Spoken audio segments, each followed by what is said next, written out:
मदरसे का मामला क्या है, ये क्या है? मदरसा जो है इसकी शुरुआत कहां से हुई?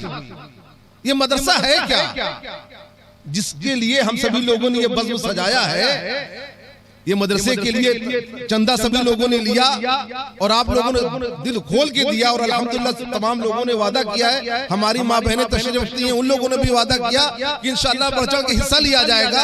कुछ लोग नहीं आए, वो फोन कर करके कह रहे हैं फरहान बाबू को कि भाई हमारा इतना नाम लिख दो। जनाब नकीब साहब को भी लोगों ने कहा कि हजरत हमारा भी नाम लिखवा दीजिए, ऐलान कर दीजिए। तमाम लोग इस तरीके से कह रहे हैं, क्यों? ये क्या है मदरसा, कब से इसकी शुरुआत हो गई? तो बस इसी को क्लियर करके मैं अपनी जगह ले। मदरसा जो है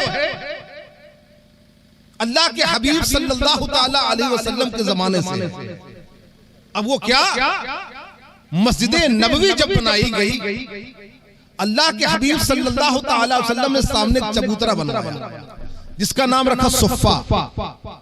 उर्दू में चबूतरा कह लीजिए, अरबी में उसे सुफ़्फ़ा कहते हैं। नबी करीम सल्लल्लाहु ताला अलैहि वसल्लम ने उस चबूतरे को बनवाया, सामने लोग मस्जिद में नमाज पढ़ते थे और फिर चबूतरे पर बैठकर कुरान पढ़ने और पढ़ाने का काम चला करता था, हदीस सीखने और सिखाने का काम करता था। कुछ लोग कुरान लिखते थे, कुछ लोग पढ़ते थे, कुछ लोग याद करते थे, कुछ लोग कराते थे। ये मदरसे का काम है जो आपके यहाँ होने जा रहा है और हो रहा है। और आज क्योंकि ऐसी ऐसी हुकूमतें इन मुसलमानों के साथ लगी रही हैं कि उनका अगर चलता, एक पहले जमाने की बात बता रहा हूं, तो आज मुसलमान नजर नहीं आते। लेकिन कुर्बान जाऊं मैं अपने आका प्यारे हबीब जनाब अहमद मुस्तफा मोहम्मद मुस्तफा सल्लल्लाहु अलैहि वसल्लम पर कि सुफ़्फ़ा के चबूतरे पर, उस जगह पर इस तरीके से लोगों को तालीम दी गई कि जो ये उलमाए किराम नजर आ रहे हैं ना, ये उन्हीं का फैजान है। और एक जगह नहीं, हर जगह कोई जामिया रज़ा बनकर चमक रहा है, कोई अल जामिया अशरफिया मुबारकपुर बनकर चमक रहा है, कोई जामे अशरफ बनकर चमक रहा है अपनी अपनी जगह, कोई अशकाफत सुन्निया बनकर चमक रहा है। ये उन्हीं बुजुर्गान दिन का फैजान है। अगर ये उनका फैजान ना होता, ये इल्म वहां से यहां तक ना आता, तो हमारे दरमियान ये उलमा किराम नजर ना आते, न हम आप तक ये बात पहुंचा पाते। लेकिन ऐ मेरे प्यारों, अगर आप चाहते हो कि आप अपने बच्चों का ईमान सलामत रखें, सुन्नियत सलामत रहे, तो जरूरी है इल्म। मैं हिंदी के खिलाफ नहीं, मैं संस्कृत के खिलाफ नहीं, मैं इंग्लिश के खिलाफ नहीं, लेकिन हाँ सब पढ़ना है। लेकिन सबसे पहले वो पढ़ो जो तुम्हारे नबी की ज़बान है, जो तुम्हारे नबी की ज़बान।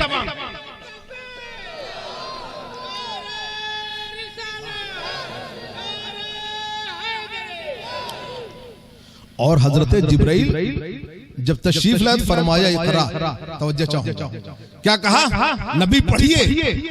इशारा वहां भी पढ़ने का है। आका फरमाते हैं कि इल्म हासिल करना फरीज़तुन अला कुल्li मुस्लिम व मुस्लिमात, इल्म दीन का हासिल करना फर्ज है हर मोमिन मर्द औरत। अगर आप चाहते हो कि हमारे बच्चों का ईमान सलामत रहे, ये सुन्नियत बरकरार रहे, उनके दिल से ये जो ईमान है न निकले, आने वाली नस्लें सलामत रहे, तो हमें इल्म हासिल करना पड़ेगा। अगर आप इल्म हासिल नहीं करेंगे तो कसम खुदा की वो दिन दूर नहीं कि परेशानियां सामने आने लगेंगी। आप परेशानियों में गिरफ्त हो जाएंगे और जानते हैं उस वक्त फिर अफसोस करने से कुछ काम नहीं चलेगा। ये जो मदरसे का जो काम है, ये इल्म सीखने और सिखाने के लिए यहाँ पे इस मदरसे की तामीर की जा रही है। और एक और को आप बात बताता हुआ चलो कि आका दो आलम सल्लल्लाहु ताला अलैहि वसल्लम ने सुफ़्फ़े का जो चबूतरा है, जो लोग हज करके आए हुए हैं, जो लोग उम्रा करके आए हुए हैं, वो जाके देखे कि मस्जिद नबवी की सैर नीची है और सुफ़्फ़ा का जो चबूतरा है वो ऊंचा है। इल्म का मयार देखो। नबी करीम सल्लल्लाहु अलैहि वसल्लम कह देते कि सुनो एक काम करो, इसको आप बराबर कर दो, तो कोई चबूतरे की बात नहीं होती। लेकिन इशारा दे दिया कि जहां पर कुरान पढ़ा जाए, जहां पर कुरान लिखी जाए, हदीसें जहां याद कराई जाए, जहां पर हदीसें पढ़ी जाए, वो जगह ऊंची होनी चाहिए, उस जगह पे बैठने वाला ऊंचा होना चाहिए। पता ये चला कि नबी करीम सल्लल्लाहु अलैहि वसल्लम ने इल्म हमेशा बुलंद रखा। और अगर हम उनके उम्मती हैं तो हम सही उम्मती उस वक्त माने जाएंगे, नबी के उम्मती उस वक्त सही माने जाएंगे। नबी को माने और नबी की माने, नबी को माने और नबी की माने, तभी सही उम्मती माने जाएंगे। आका क्या फरमा रहे हैं कि तलबुल इल्म फरीज़तुन अला कुल्लि मुस्लिम व मुस्लिमातिन, दिल में इल्म दीन का हासिल करना फरीज़तुन अला कुल्लि मुस्लिम व मुस्लिमातिन। हमें सब लोगों को ये चाहिए कि हम कुछ भी अपने बच्चों को इंग्लिश पढ़ाएं, संस्कृत पढ़ाएं, हिंदी पढ़ाएं, जो मर्जी जो जबान पढ़ाएं, लेकिन सबसे पहले आप उन्हें कुरान की तालीम जरूर हासिल करावें, ताकि हमारे आने वाली नस्लें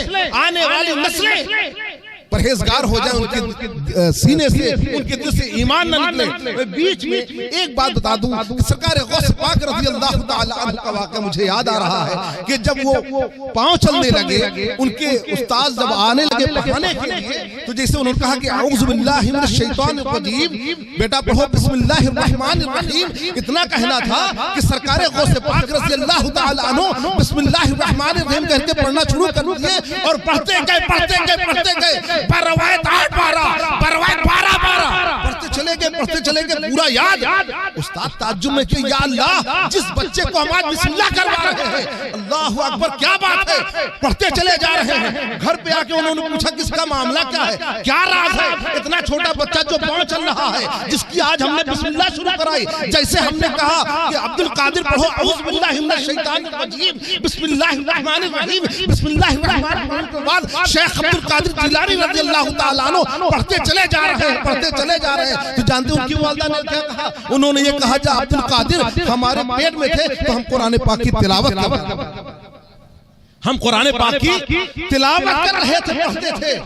तो वो शेख अब्दुल कादिर जिलानी रज़ी अल्लाह ताला अन्हु पेट में सुन रहे थे और बरवायत 12 पारा, बरवायत 18 पारा, बरवायत 8 पारा, बरवायत 11 पारा हाफ़िज़ कुरान पैदा हुआ। तो हमारे अंदर जब इल्म का मेयार इस तरीके से रहेगा, हमारी माँ बहनें तशरीफ रखती हैं, जब वो इल्म से वाबस्तगी उनके अंदर रहेगी तो इंशाअल्लाह तबारक व तआला बेटा भी उसी तरीके से वली पैदा होगा। और अगर हम दीन से दूर होने लगेंगे, कुरान और हदीस से दूर होने लगेंगे, तो यकीनन हमारे अंदर से दीन की चाशनी चली जाएगी और हम परेशानी में मुब्तला हो जाएंगे। तो अल्लाह तबारक व तआला से दुआ है कि अल्लाह तबारक व तआला हम सभी लोगों को नेक बनाए, एक बनाए, सिरात मुस्तकीम पे चलने की तौफीक अता फरमाए, मसलक आला हज़रत रज़ी अल्लाह ताला अन्हु पे गामज़न रहने की तौफीक अता फरमाए और सही तरीके से अमल करने की तौफीक अता फरमाए। व आखिर दावाना अल्हम्दुलिल्लाहि रब्बिल आलमीन। अस्सलामु अलैकुम व रहमतुल्लाह।